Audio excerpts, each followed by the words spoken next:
So our hypothesis when we started out was that 70% of teachers experience stress as a roadblock to effective learning in their classroom. And the first question that we asked teachers when we called them was, we didn't want to be too specific, we didn't want to lead them there. So we asked them, what is your biggest challenge in the classroom? And the result was no one that we called, of the 3 people that we called, no one mentioned stress and no one mentioned trauma. They mentioned funding and structure and things that, so we realized, logistical things. We realized that we needed to kind of direct them a little bit more. It's not a smart word. Okay.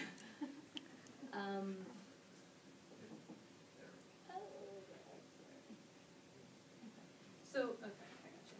So round 2, we changed our hypothesis to 70% of teachers experience behavior disruptions that significantly derail learning, and that the disruption is born out of stress and trauma experienced by the students. And the first question we asked those 8 people was, do you experience behavioral disruption in your classroom that significantly derails learning? And of the 8 people that we called, 6 of them, so 75%, led us to yes as an answer for that question. Interestingly enough, none of those 6 people ever mentioned the word stress. None of them mentioned trauma. But this is just a kind of a visual of some of the words that they did mention that we think implies stress or trauma. If you're homeless, if you're hungry.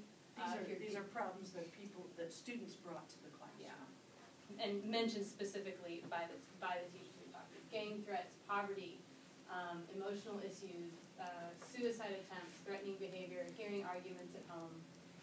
We think that points to stress and trauma. Yeah. So,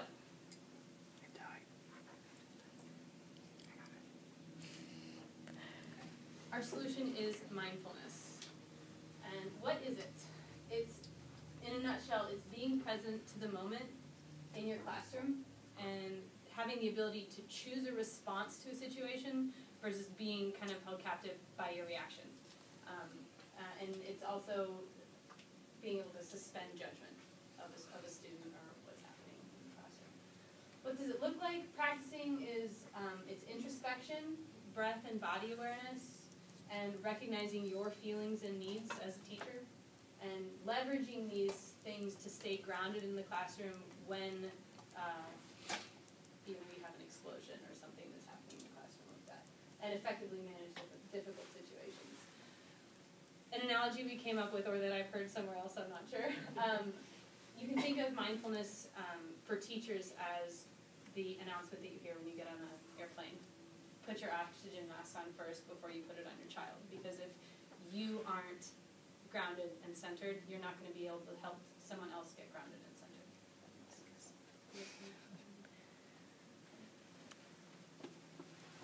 So what our program would look like, and this is, minimum viable product, it would be 7... We missed a slide about calls. Oh, we did. Where was it? So what was it that you're missing here? There we go. This one. Oh, okay. Okay. Missed that slide. Go ahead.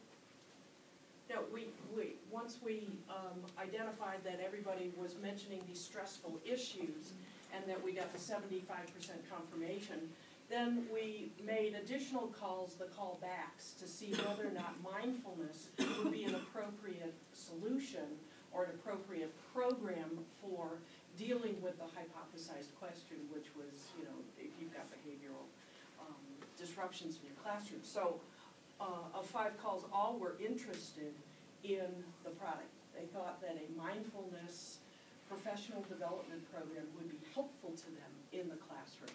And so we also asked them whether or not they had heard of this, whether or not they had any kind of self-care practice or professional development already in their school. Nobody had that. Some people had heard of this before, but everybody said it would be interesting and it would be useful, it would be helpful. I thought that was kind of interesting that self-care is not even mentioned in typical professional development in the educational setting. It's just not. So, you're going to go backwards. Okay. This is the new mobile product. 7 weeks, 2 weekend intensive mornings, like 3 hours, Saturday and Sunday. Kind of an introduction to, followed by 6 1-hour-long weekly meetings, debriefs, or practice. This would also be optional, opt-in for teachers. The intensive would look like an introduction to mindfulness, what it is, when you use it, how to do it, where and why, basically. Some neuroscience, some education on basic neuroscience, how the brain works, how the brain is affected by stress and trauma. Body awareness practice and self-connection practice. And can one of you guys speak to a little bit more about self-connection practice? Okay, so SCP, self-connection practice, it's a tool, a technique used to help you realize what you're feeling, why you're feeling, and what your body's reaction to what you're feeling is. It's supposed to help the teacher stay grounded in dramatic situations in the classroom. Example. All right, me as a teacher, if I'm in class and during instructional time, a kid starts to get real rowdy, and I generally start to feel threatened. All right, SCP would be me recognizing that I feel threatened right now, and my general reaction is, and me recognizing it, and then I look at my body, I see I'm tensing up, my heart rate's speeding up. Okay, I feel threatened, I'm a bit scared. What do I need? I need calm, I need, peace at this moment, all right? And just recognizing how you feel and what you need to satisfy, that feeling helps maintain a sense of calm in the situation and keep a safe learning environment for the students. So, and all four of those things really support each other. Body awareness, being grounded in your body,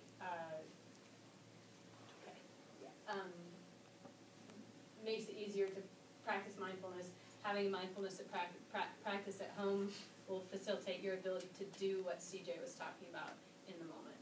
So just kind of a quick overview of what these weekly meetings after the intensive would look like.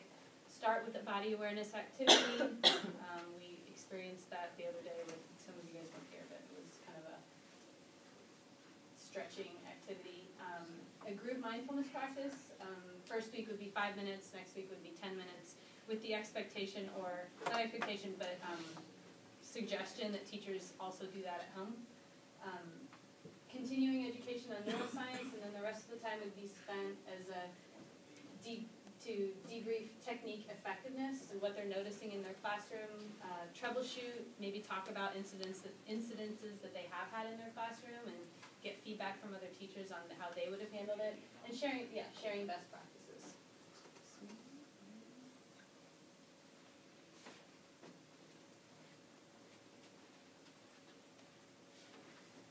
Okay, yeah, this was the flow chart that was supposed to be a few slides of it, but body awareness practice prepares you for mindfulness. Having mindfulness practice at home supports your ability to implement the self-connection practice when you're actually in a crisis. And knowing about the neuroscience and brain science kind of gives some validation to why mindfulness works as something as a And also the training for SCP, the 2 weekends, to give you a better idea what that looks like. Basically, you get a partner, you sit you down, and you start off with one trigger. All right, it's called "the water is wet." And the exercise, you just repeat it to the other person in a variation of ways. And the moment the other person, or the moment you feel something, you say stop, okay? And then you practice SCP. What do you feel? What you need? And then in that process, you realize and you notice the words that were used in that phrase didn't really have meaning or an effect on you. You realize certain body movements, certain tones. You notice what makes you feel a certain way. You pick up on triggers that you may not have noticed before. And then the more intensive part of this exercise will be when you give the other person a personal trigger for you. Then that kind of ups it and brings more intensity. I think one of the major things is that You guys are out of time, unfortunately. If you